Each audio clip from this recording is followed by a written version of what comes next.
Hello everyone, this is योग जायसवाल और ये आज का हमारा फर्स्ट लेक्चर वीडियो होने वाला है। और आज हम सीखने वाले हैं इलास्टिसिटी के बारे में। तो इलास्टिसिटी के टॉपिक में जब हम सीख रहे हैं तो उससे पहले हमें ये पता होना चाहिए कि व्हाट इज़ रिजिडिटी। ओके, तो रिजिडिटी मतलब बॉडी की एक ऐसी प्रॉपर्टी है जिसकी वजह से अगर आप उस पर फोर्स अप्लाई करते हो, एक बॉडी के ऊपर अगर आप फोर्स अप्लाई कर रहे हो तो उसकी शेप और साइजेस में बिल्कुल चेंजेस नहीं आने वाले। राइट, और एक्चुअल में या फिर प्रैक्टिकली अगर हम बोले तो ऐसी कोई बॉडी एग्जिस्ट नहीं करती। इसलिए तो इलास्टिसिटी का कॉन्सेप्ट हमारे सामने होता है। तो इलास्टिसिटी का कॉन्सेप्ट अभी समझते हैं। चलिए लेट्स अंडरस्टैंड। एंड गाइस, आज का लेक्चर होने वाला है fully elastic, fully fantastic. तो अभी अभी हमने रिजिड बॉडी के बारे में बात की। तो what is rigidity actually? Property of a body due to which the inter distance among the particles of a body remains unchanged is called rigidity. मतलब क्या होगा कि अगर कोई बॉडी है, लेट्स से एक स्क्वायर बॉडी है, उसके ऊपर अगर हम फोर्स अप्लाई कर रहे हैं, उसके ऊपर हम फोर्स अप्लाई कर रहे हैं किसी भी डायरेक्शन से या फिर किसी भी डायरेक्शन में, तो उसके अंदर कोई चेंजेस नहीं आ रहे। जो उसके जो पार्टिकल्स है उसके बीच का जो डिस्टेंस है, इसलिए अगर ये दो पार्टिकल्स हैं और इनके बीच का जो डिस्टेंस x है, फोर्स अप्लाई होने के बाद भी वो कुछ चेंज नहीं हो रहा है, तो ऐसी बॉडीज को हम क्या बोलेंगे? ऐसी बॉडीज को बोलेंगे हम रिजिड बॉडी। राइट, अब रिजिड बॉडी के ही बेसिस पर अब हम देखते हैं कि अगर हमारे पास दो ऑब्जेक्ट्स है, लाइक से एक क्ले की बॉल है और एक रबर बैंड है। राइट, अब हम क्ले बॉल के ऊपर अगर हम फोर्स अप्लाई कर रहे हैं, से फोर्स एफ अप्लाई कर रहे हैं, तो उसकी उसकी शेप में चेंजेस आएगा। हम क्ले से कितने बार हम लोगों ने खेला है, अगर उसको हम फोर्स अप्लाई करते हैं तो उसका शेप चेंज हो जाता है। बट जब हम उसके ऊपर से अपना हाथ हटा लेते हैं तो वो अपना जो शेप है वो वापस फिर रिगिड नहीं करता ना, वैसे का वैसे ही रहता है। उसी वजह से हम क्ले डॉल्स बना पाते हैं। और अगर दूसरी तरफ हम देखें रबर बैंड, अगर आप रबर बैंड को इस तरह से थोड़ा एक्सपांड करोगे तो वो कुछ इस तरह से एक्सपांड होगा। राइट, किसी तरह से एक्सपांड होगा और आप इस तरफ फोर्स लगा रहे हो तो। राइट, और जैसे ही आप फोर्स लगाना छोड़ देते हो तो ये क्या करेगा, अपनी इस पोजीशन में वो वापस आ जाएगा। फोर्स लगाया तो वो एक्सपांड हो गया। राइट, फोर्स लगाते ही रबर बैंड एक्सपांड हो रहा है, और जैसे ही हमने फोर्स को रिलीज कर दिया तो वो अपनी नॉर्मल पोजीशन पे आ गया। तो ये प्रॉपर्टी होती है इलास्टिसिटी। अब एक बार इसकी डेफिनेशन देख लेते हैं। Now let's see the definition of elasticity. The property of a material body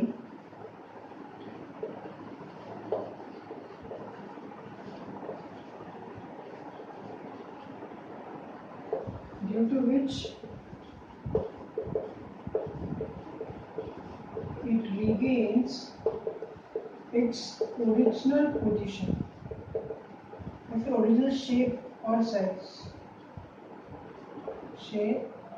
size or both after the removal of external deforming force। अब इस चैप्टर के अंदर हम जो फोर्स अप्लाई करेंगे उसको हम क्या बोलने वाले? डीफॉर्मिंग फोर्स। डीफॉर्मिंग फोर्स क्यों? क्योंकि अगर हम किसी बॉडी को वो फोर्स अप्लाई कर रहे हैं तो उसकी शेप साइज चेंज हो रही है। राइट, शेप साइज उसकी चेंज हो रही है अगर हम इसको फोर्स अप्लाई कर रहे हैं तो। राइट, नाउ अब इलास्टिसिटी हमने देखा, अब इसका कुछ एग्जांपल देख लेते हैं कि लाइक कोई ऐसी चीज़ है, कोई रबर बॉल है, वो स्माइली वाला बॉल होता है, उसको हम ऐसा प्रेस करते हैं, छोड़ देते हैं तो अपनी जो शेप, उसकी जो पहले की शेप थी, जो उसकी नेचुरल शेप है, उसमें वापस आ जाएगा। और अगर इलास्टिसिटी जैसी कोई चीज़ है तो उसका अपोजिट भी कुछ होगा। इलास्टिसिटी का अपोजिट क्या होगा? इलास्टिसिटी का अपोजिट हो जाए क्या होगा? इलास्टिसिटी। और इलास्टिक बॉडी मतलब इलास्टिक बॉडी का अपोजिट क्या हो जाएगा? That would be plastic body. अब ये तो थोड़ा सिंपल है समझना, अगर इलास्टिसिटी मतलब ये होता है तो प्लास्टिसिटी उसका अपोजिट, तो एक बार वो देख लेते हैं।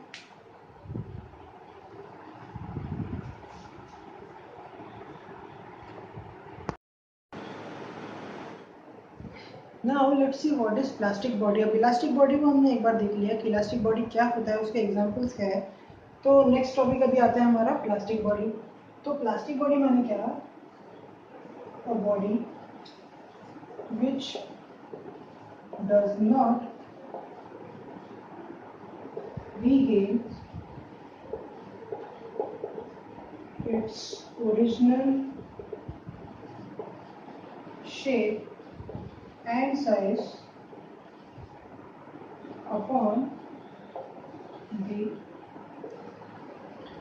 removal of external deforming force। ये याद रखना है, यहाँ पे जो फोर्स होगा उसको हम क्या बोलने वाले, डीफॉर्मिंग फोर्स। क्यों? क्योंकि वो डिफॉर्मेशन ला रहा है, राइट। सो अब एक ऐसी बॉडी जिसके ऊपर अगर आप फोर्स अप्लाई कर रहे हो, ठीक है, फोर्स अप्लाई कर दिया और जब आपने फोर्स रिमूव किया तो उसके जो जो शेप में फोर्स अप्लाई करने के बाद आया था और फोर्स रिमूव करने के बाद भी वो उसी शेप में है। तो अब इसको एक बार हम एग्जांपल देख के समझ लेते हैं कि जैसे कि हमने पहले एग्जांपल लिया था, क्ले की एक बॉल है, राइट, उसमें फोर्स अप्लाई कर दिया आपने, उसका शेप चेंज हो गया। अब ये क्ले की बॉल से आपने मान लो कोई ह्यूमन बना लिया, ठीक है। अब जैसे आपने फोर्स पूरी तरह से अप्लाई कर दिया, उसको छोड़ दिया, तो उसका शेप जो है वो वैसे का वैसे ही रहने वाला है। फोर्स जब आपने रिमूव कर दिया तो भी वैसे का वैसे ही ह्यूमन डॉल बन गए। तो ऐसे जो बॉडीज होती है, ऐसे जो ऑब्जेक्ट्स होते हैं, उसको क्या बोलते हैं, प्लास्टिक बॉडी। और इस प्रॉपर्टी को क्या हम बोलेंगे, that would be elasticity. Elasticity का अपोजिट। जब बात इलास्टिसिटी की आती है तो इलास्टिसिटी के साथ में दो इंपॉर्टेंट टर्म्स हमेशा आती है, राइट। वो होती है, first is stress and second is strain, right। अब स्ट्रेस माना क्या, एग्जाम वाला स्ट्रेस नहीं, राइट, ये फिजिक्स वाला स्ट्रेस है। सो स्ट्रेस माने क्या, अब सबसे पहले हमें ये पता है कि न्यूटन भैया जो है हमारे, उन्होंने हमें एक लॉ दिया था कि every action has its equal and opposite reaction.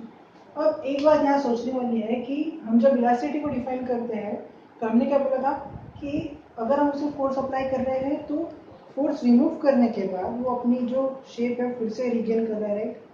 But force तो हमने एक बार अप्लाई कर दिया, ठीक है, फोर्स अप्लाई कर दिया, उसका शेप चेंज हो गया, बट वो जो रिगेन कर रहा है अपना शेप, उसके लिए भी तो उसको कुछ फोर्स लग रहा होगा ना, तो इंटरनल जो अंदर से कोई फोर्स आ रहा होगा, राइट। तो हम जब किसी बॉडी पर फोर्स अप्लाई करते हैं तो वो इंटरनली उसको अपोज करता है, राइट। जो फोर्स अंदर की तरफ से आ रहा है, राइट, उस फोर्स को हम पर यूनिट एरिया लेंगे। अगर एक यूनिट एरिया में जितना इंटरनल फोर्स आ रहा है, राइट, जितना इंटरनल फोर्स एक यूनिट एरिया से एक यूनिट एरिया पे अप्लाई होकर उस बॉडी को उसका शेप रिगेन करवा रहा है, उसको क्या बोलेंगे, स्ट्रेस बोलेंगे, स्ट्रेस। तो इसको हम बाद में डिफाइन करते हैं, पहले हम सिर्फ कॉन्सेप्ट समझ लेंगे, राइट। और स्ट्रेन की अगर हम बात करें, स्ट्रेन मतलब क्या, स्ट्रेन मतलब हम यूजुअली क्या मीनिंग लेते हैं कि अगर किसी चीज को हम खींच रहे हैं, राइट, उसके पास स्ट्रेन आ रहा है, हमें समझो स्ट्रेन आ रहा है, वो टूट जाएगी कोई चीज, कोई थ्रेड पे कुछ अच्छा सा कोई भारी सी कोई चीज हमने लगा दी तो हम बोलते हैं कि उससे स्ट्रेन आ रहा है, वो टूट सकते हैं, राइट। तो नियरली मीनिंग सेम ही है।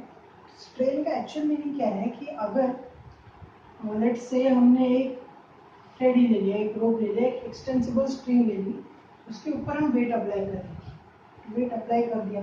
अब वेट अप्लाई करने के बाद क्या होगा, ये स्ट्रिंग जो थी एक्सटेंसिबल थी, मतलब उसकी लेंथ बढ़ सकती है, वो इलास्टिक नेचर की है पूरी। तो वेट अप्लाई करने के बाद में क्या हुआ, ये स्ट्रिंगर्स की लेंथ बढ़ गई, राइट।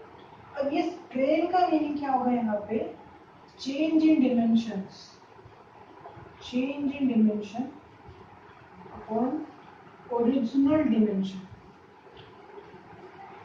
डायमेंशन सबको पता है,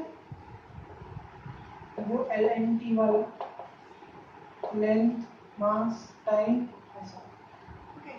तो अगर यहाँ पे इसकी लेंथ चेंज हो रही है तो लेट्स से कि इसकी जो ओरिजिनल लेंथ है, राइट, और ये जो चेंज इन लेंथ यहाँ पे आ रहा है, ये यहाँ से लेकर ये जो यहाँ तक की जो लेंथ का चेंज आ रहा है, राइट, ये जो पूरा चेंज है, दैट इज स्मॉल l, तो यहाँ पे जो हमारा स्ट्रेन हो गया होगा change in length, that is L upon original length क्या थी एल, ये हो गया हमारा स्ट्रेन।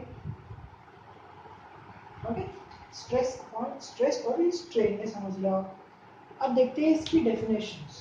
तो चलो now let's see what is stress and strain, उसकी डेफिनेशन को एक बार देख लेंगे। तो magnitude of internal restoring force per unit area माना स्ट्रेन, और fractional change in dimensions of body. Fractional मतलब फ्रैक्शन क्यों बोला हमने यहाँ पे, क्योंकि यहाँ पे रेशियो दे रहे हैं, राइट। और यहाँ पे स्ट्रेस का मतलब क्या था, हमारा क्या दिया था, internal restoring force per unit area. और अगर हमारा force internal restoring force F है और एरिया हमारी टोटल A है, राइट, तो internal restoring force per unit area क्या हो गया F अपॉन A। और यहाँ पे स्ट्रेन तो हमने ऑलरेडी देख लिया है कि change in dimension upon original dimension, तो दैट्स इट। और स्ट्रेन के यहाँ पर 3 टाइप्स और होते हैं, right. This is which are linear, या फिर इसको हम लॉन्जिट्यूडनल भी बोलते हैं, लॉन्जिट्यूडनल, यहाँ पे वॉल्यूम, और एक और होता है शेयरिंग स्ट्रेन। अब यहाँ पे ये बहुत सिंपल है, ये जल्दी समझ जाएंगे। जो लीनियर या फिर जो लॉन्जिट्यूडनल स्ट्रेन है उसमें क्या होगा, change in length, change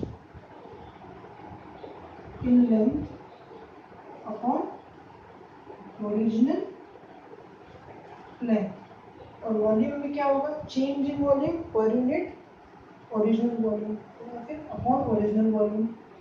sharing strain में क्या होगा, एक्चुअली शेयरिंग स्ट्रेन का थोड़ा सा फंडा अलग है कि उसमें क्या होता है कि जो हम कोई बॉडी ले रहे हैं, राइट, अब इसको थोड़ा अच्छे से एक्सप्लेन करना पड़ेगा।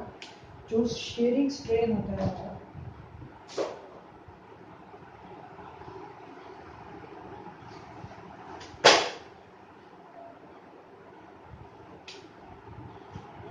ये जो शेयरिंग स्ट्रेन है एक्चुअली क्या है, इसमें एक हम बॉडी ले रहे हैं, उसके इस तरफ में अगर हमने फोर्स अप्लाई कर दिया है, ऊपर की तरफ से हम फोर्स अप्लाई कर रहे हैं, तो ये बॉडी का शेप जो है कुछ इस तरह से चेंज होगा।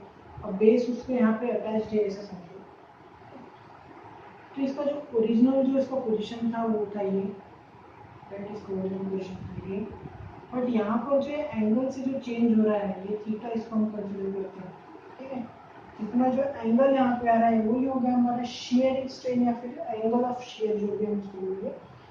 सो दैट्स इट, स्ट्रेस और स्ट्रेन हमने देख लिया। अब नेक्स्ट लेक्चर में हम देखेंगे हुक्स लॉ।